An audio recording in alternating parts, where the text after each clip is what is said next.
Amigas, amigos, olá! Mais um acordo de paz entre israelenses e palestinos em Gaza, agora sob mediação dos Estados Unidos, está sendo anunciado nos últimos dias, o que nos leva a crer que este acordo pode ter andamento e pode criar uma paz definitiva na região. A resposta é nada. Nada nos leva a crer que dessa vez vai funcionar, ou melhor, tudo nos leva a crer que dessa vez pode funcionar. Nada porque, de fato, as condições na região são muito complexas, as animosidades são muito fortes de parte a parte e não há interlocutores confiáveis para a realização de um acordo de paz efetivo. Entretanto, nós temos agora um novo acordo.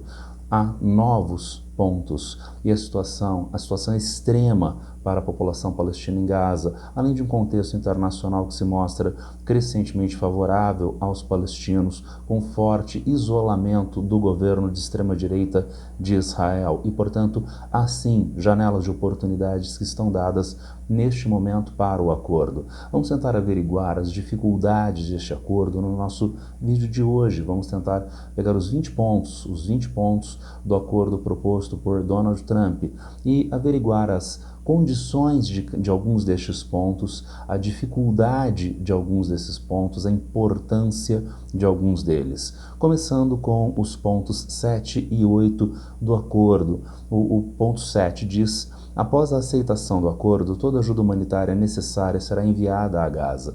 E o 8º ponto: a entrada e a distribuição de ajuda humanitária serão realizadas sem interferência e através de agências das Nações Unidas.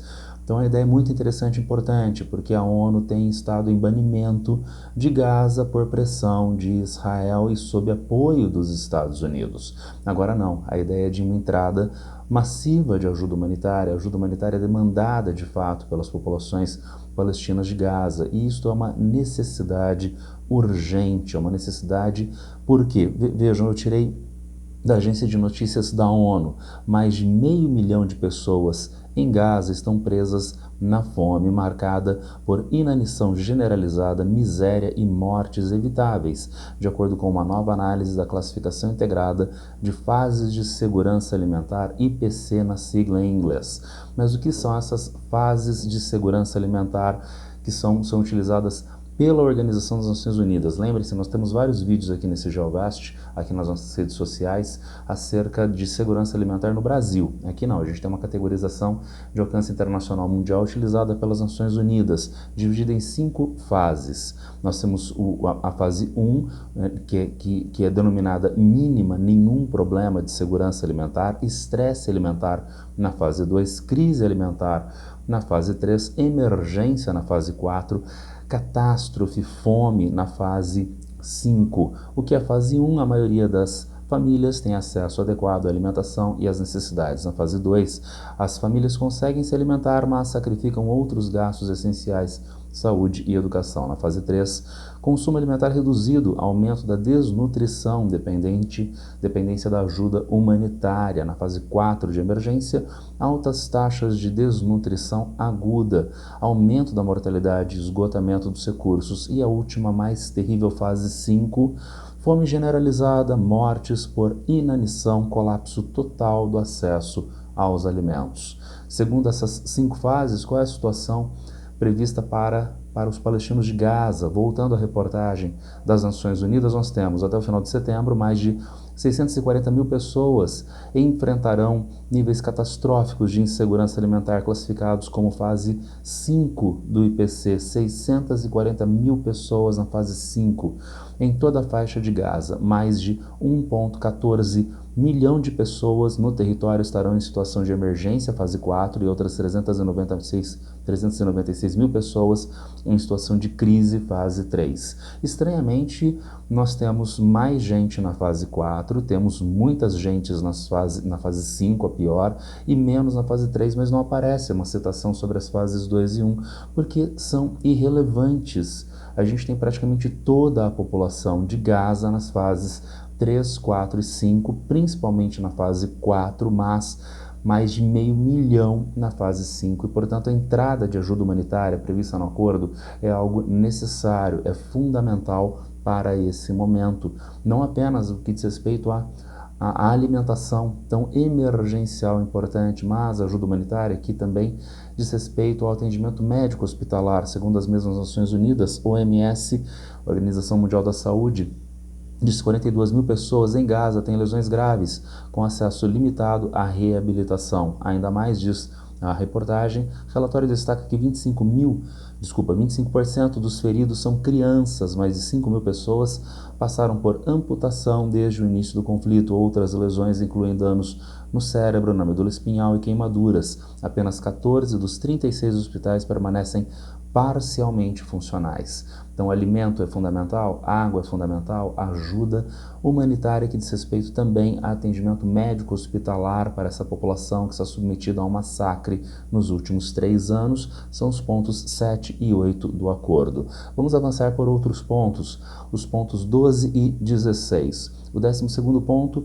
não haverá deslocação forçada e aqueles que saírem voluntariamente terão o direito de regressar, embora as pessoas sejam encorajadas a ficar e tenham a oportunidade de construir uma Gaza melhor. E ainda o 16º ponto, Israel não ocupará nem anexará Gaza, retirará gradualmente para transferir o controle para a ISF, já vamos verificar a ISF, e manterá um perímetro de segurança se necessário. Então, esses 2 pontos são muito importantes, lembrando que é um acordo proposto pelos Estados Unidos, principal aliado de Israel, né? E por que esses 2 pontos são importantes? Porque eles remetem à história. Nós temos essa região como uma região de ocupação tradicional de palestinos.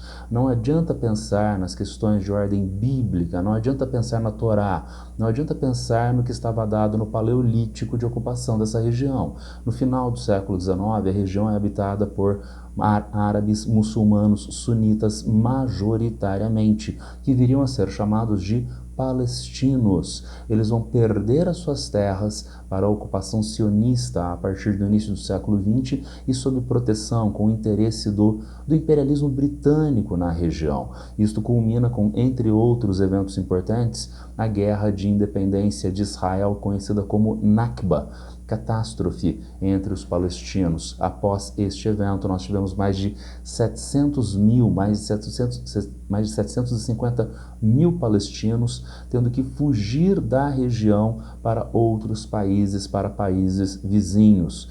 Esses palestinos, então, entraram em um êxodo palestino forçado a partir de meados do século XX, a partir da criação do Estado de Israel. Mas há um segundo ponto importante. Desde meados do século XX, desde a criação do Estado de Israel, Israel se recusa a receber de volta, ou melhor, a que esses palestinos possam retornar sequer para as regiões de hoje controle da Autoridade Nacional Palestina, a faixa de Gaza, que na verdade está sob controle do Hamas, e a região da Cisjordânia. Qual é o motivo alegado por Israel? Motivo de segurança em termos de equilibração demográfica. Na leitura israelense, se houver um acúmulo significativo de gentes palestinas, muçulmanas, às cercanias de Israel, que tem uma população de israelenses judeus de menores dimensões, isso causaria um desequilíbrio demográfico com ameaça à segurança da própria existência de Israel. Isso é uma alegação. A gente tem outros desdobramentos bem práticos. A gente vê com isto a constante retirada de gentes palestinas, por exemplo, da Cisjordânia ocupada, com o aumento dos colonos de israelenses nessas regiões, evidenciando, portanto, uma iniciativa de limpeza étnica, evidenciando, portanto, uma iniciativa de expansão territorial por Israel. Isso gera uma grave preocupação que estava dada desde o início dos conflitos em Gaza. Então, houve cercamento por parte de Israel da região de Gaza e nenhum palestino podia sair da região. Havia que impressionasse Israel para a abertura de corredores humanitários para a saída das populações civis de Gaza. Mas qual era a garantia de que essas populações poderiam voltar para Gaza? Ou será que seria mais uma etapa do êxodo palestino que se traduz na prática em expansão territorial de Israel. Esses dois pontos, o 12º e o 16º ponto do acordo, tocam nesse aspecto muito importante da história da região, a possibilidade de os palestinos poderem sim ficar no seu território e os palestinos que saíram poderem retornar para os seus territórios. Só lembrando um aspecto muito importante, que se Israel proíbe que palestinos voltem sequer para a Cisjordânia, há em Israel desde 1950 a lei de retorno. Dentro de uma ideologia de criação da casa dos judeus, Israel, judeus de qualquer parte do mundo têm facilitação de nacionalização, de se tornar cidadão de Israel e, portanto, há sim uma acolhida por parte de Israel de judeus de qualquer parte do mundo no seu território, mas a proibição de Israel de que palestinos que foram expulsos por Israel dos seus próprios territórios voltem sequer para a Cisjordânia, para Gaza, até a atualidade. Então, entendam a importância desses dois pontos, o 12 e o 16, dentro do atual acordo. Avançando ainda para os pontos 19 e 20, né, a 19ª colocação diz, à medida que a reconstrução avança e as reformas são implementadas na autoridade palestina, abrir-se-á a possibilidade de autodeterminação e a criação de um Estado palestino. As palavras que são colocadas são muito interessantes de serem averiguadas. Quem fez esses 20 pontos foi a diplomacia dos Estados Unidos, forte aliado de Israel, que não reconhece a existência do Estado da Palestina. Reconhece no máximo a existência de um governo chamado Autoridade Palestina, mas não de um Estado chamado Palestina. Então alguém precisaria avisar aos Estados Unidos e a Israel também que o Estado da Palestina não precisa ser criado. O Estado da Palestina já existe. O Estado da Palestina já existe e é reconhecido por 155 dos 193 membros da ONU. E vejam, entre outros, nós encontramos os BRICS fazendo esse reconhecimento. E quando eu digo os BRICS, são grandes potências mundiais que têm este reconhecimento. Entre grandes potências e, mais recentemente, países da Europa Ocidental, como é o caso de Portugal, Espanha, França, Reino Unido, que também passaram, Canadá, no caso de mais um país, o G7, que passaram a reconhecer a existência da Palestina. Então, palavras do documento que são um diálogo entre a diplomacia americana e israelense, que não aderem à realidade internacional mundial. A autoridade palestina já existe, o Estado da Palestina já existe, é reconhecido pela ampla maioria da Assembleia Geral das Nações Unidas. Avançando para o 20º ponto, os Estados Unidos estabelecerão um diálogo entre Israel e Palestina para chegar a acordo sobre um horizonte político que permita uma coexistência pacífica e próspera. É o último ponto do acordo. E também ele é problemático. Qual é o problema inerente? Porque nós encontramos as partes beligerantes. Nós encontramos o Hamas de um lado e Israel, o governo de Israel, de outro lado. Precisaríamos de um mediador. E o mediador que se coloca é os Estados Unidos. É um mediador de força diante das duas partes? Sim, ele tem força diante das duas partes, é um pré-requisito para ser mediador. O Nepal não pode ser mediador entre Israel e Palestina, porque ele não tem força para implementar qualquer acordo. Os Estados Unidos têm. Mas aí aparece um outro problema. O mediador precisa ser confiável diante de ambas as partes. A gente teve, por exemplo, o acordo de paz feito entre as Farc da Colômbia e o governo colombiano de Juan Manuel Santos, mediadores desse acordo, o governo cubano, o Vaticano e o governo norueguês.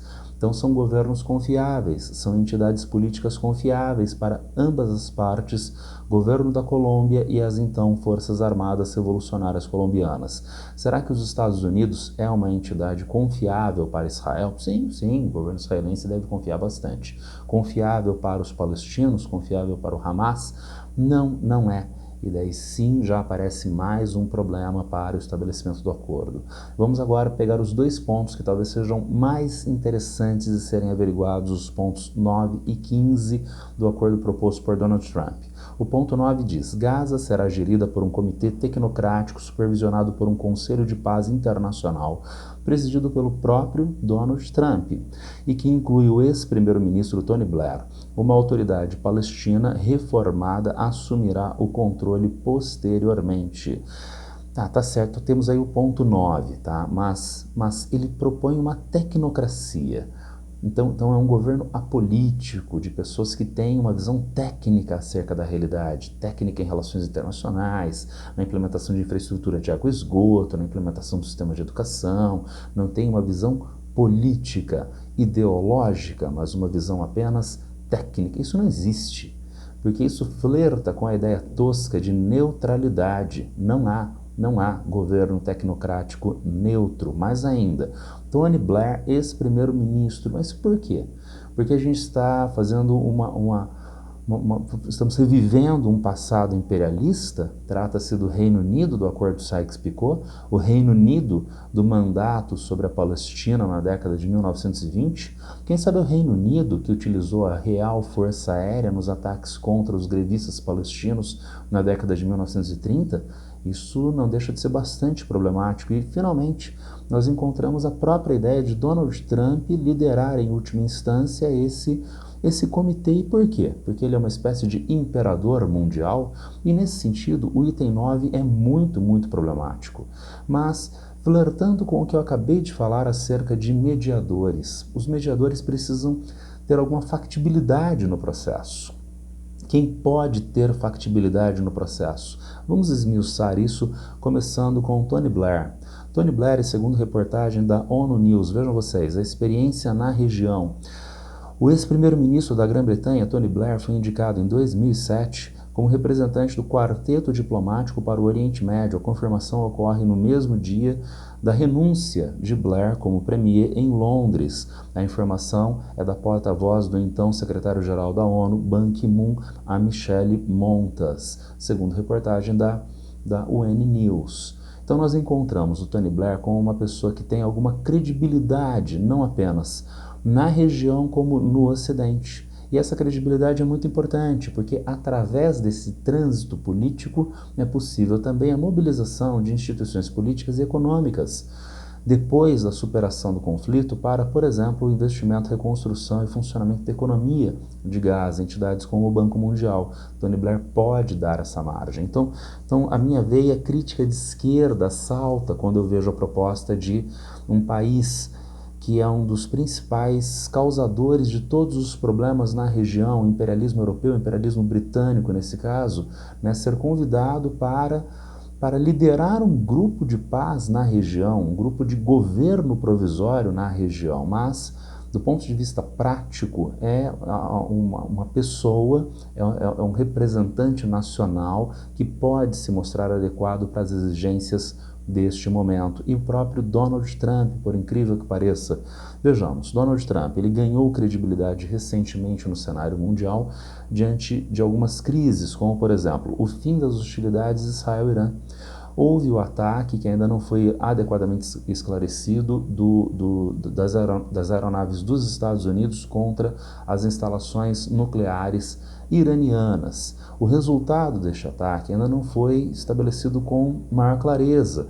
Houve, entretanto, uma resposta, que foi uma resposta estritamente protocolar de ataque iraniano a uma base militar dos Estados Unidos, e cessaram as hostilidades.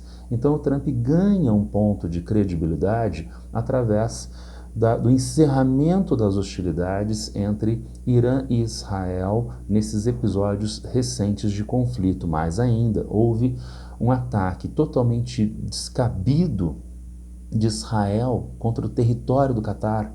Esse ataque israelense visava, incrivelmente, autoridades políticas do Hamas no Catar, porque existem autoridades do Hamas que estão em Gaza, principalmente as suas autoridades militares.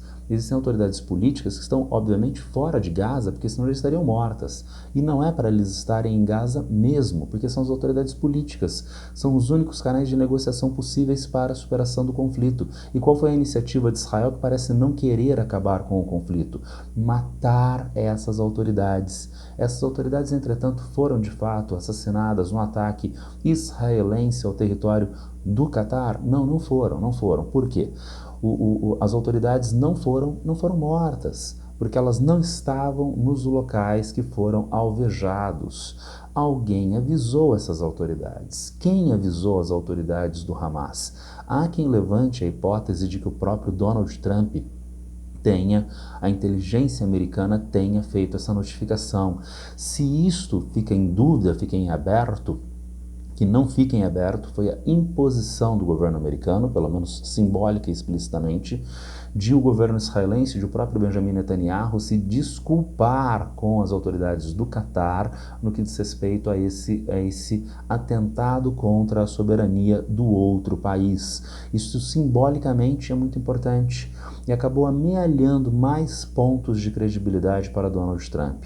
Eu estou com isso dizendo que ele merecia mais o Prêmio Nobel da Paz do que Maria Corina? Bom, mais do que a inexpressiva golpista de extrema-direita da Venezuela, Maria Corina, qualquer um mereceria o Prêmio Nobel da Paz. Até, quem sabe, o microfone que eu estou usando mereceria o Prêmio Nobel da Paz mais do que ela. Mas Donald Trump não está na cabeça da fila, obviamente. Eu não estou defendendo Donald Trump, que ele é um pacifista mundial e para a região da Ásia Ocidental. Nem estou chegando nem perto disso. A ideia simplesmente é de averiguar que nas condições que estão dadas nessa conjuntura, o Donald Trump acaba se credenciando como um ator que é necessário e ele pode contribuir, dadas essas credenciais, para sim um encaminhamento, um início de processo de paz na região. Vamos pegar, entretanto, o ponto mais nevrálgico entre os pontos, do nono ponto do Donald Trump, que é o aspecto tecnocrático do novo governo de Gaza. Como eu disse, não existe tecnocracia, não existe governo neutro, ainda mais, nós sabemos que o Hamas tem capilaridade junto às populações de palestinos, junto a outras instituições palestinas. Ele não vai sair do governo. É uma questão de ordem prática. Então de onde vem essa ideia? É uma ideia para se colocar como potencial fracasso, como justificativa de um fracasso? Já voltaremos a isso, isso é uma possibilidade. Porém, vendo pelo aspecto positivo, governo tecnocrático, um recurso de marketing político nas negociações. Marketing político para quem? Para a autoridade palestina, que não precisa firmar um governo de fato com o Hamas em Gaza. Há um racha entre a autoridade palestina do Mahmoud Abbas e o Hamas desde meados dos anos 2000. Eles não têm mais uma interlocução de fato desde meados dos anos 2000. O Hamas é entendido pelo Ocidente como um partido terrorista, um grupo terrorista, não um partido político. E seria muito ruim para a imagem da autoridade palestina, do Mahmoud Abbas, fazer um governo com o Hamas. Ele não precisa dessa descapitalização política, porque não seria um governo do Hamas, seria um governo tecnocrático palestino, mais ainda, maior fluidez frente à extrema-direita israelense e às autoridades árabes. Já houve a aprovação por parte das autoridades israelenses deste acordo do presidente Donald Trump, mas com resistências de autoridades da extrema-direita que têm hoje apoio de largos setores da sociedade israelense. Um governo do Hamas na região da faixa de Gaza alimenta as oposições em Israel a este acordo. A ideia pouco factível, a ideia mais fantasiosa de marketing político de um governo tecnocrático facilita esta aprovação por Israel. E mais, o Hamas não é visto com bons olhos por vários governos da região, como é o caso do governo do Egito, que luta contra a mãe do Hamas, vamos dizer assim, a Irmandade Muçulmana, no território do próprio Egito. Então tudo isso todos esses empecilhos são diminuídos através dessa ideia de governo tecnocrático e mais eventual credibilidade do novo governo com instituições mundiais, para eventual reconstrução e investimentos em Gaza, porque não seria um governo do Hamas seria um governo dito tecnocrático. Então é uma brincadeirinha, é um teatro necessário para situações políticas, para situações como estas. Então é um ponto 9 muito problemático, mas ele é um ponto 9 que é possível de ser implementado, ele tem factibilidade. E a gente avança para o ponto 15, uma Força Internacional de Estabilização, ISF na sigla em inglês, apoiada pelos Estados Unidos e pelos parceiros árabes, será enviada para treinar as forças policiais palestinas e manter a segurança interna e fronteiriça, uma área na qual o Egito e Israel vão cooperar, tá. Mas não há previsão nos 20 pontos ou em supostas negociações até agora acerca de, primeiro, de uma força de ocupação em terra. Então essas forças não estarão lá estabilizando a região no próprio território. E da quantidade de países que de fato vão participar dessa força de estabilização. Quais tropas já se comprometeram com isto? Uma. Os Estados Unidos anunciaram ceder 200 soldados para esta força de estabilização que não entrarão no território, não é uma força de ocupação, mas é uma força de estabilização, de coordenação militar a partir da região. 200 soldados americanos e nada é quase a mesma coisa. Se anunciasse em termos quantitativos 2 soldados, 7 soldados e 200, dá na mesma. É praticamente nada em termos quantitativos. Mas aqui não vale o quantitativo, vale o simbólico.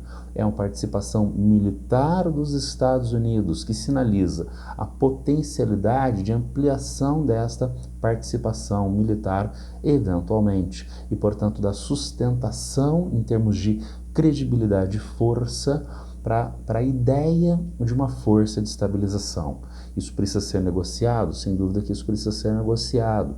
Existem pontos mais diversos problemáticos? Sim, especialmente no nosso velho ponto 9, já debatido no slide anterior, a ideia de governo tecnocrático. Veja, isso é uma margem fantástica para as partes israelense e americana se retirarem do acordo eventualmente ao seu bel prazer, discricionariamente, alegando que o Hamas continua no governo. Então, há riscos diversos, há problemas diversos na implementação deste acordo, mas é uma chance, é mais uma chance que está dada, com aspectos distintos e mais positivos, ou pelo menos potenciais, frente aos 2 outros acordos de cessar-fogo e que dão margem para a superação dos problemas tão graves que os palestinos estão tendo em Gaza na atualidade. Mais do que isso, são palestinos, são pessoas que merecem uma vida com dignidade, merecem uma vida de fato no seu próprio território.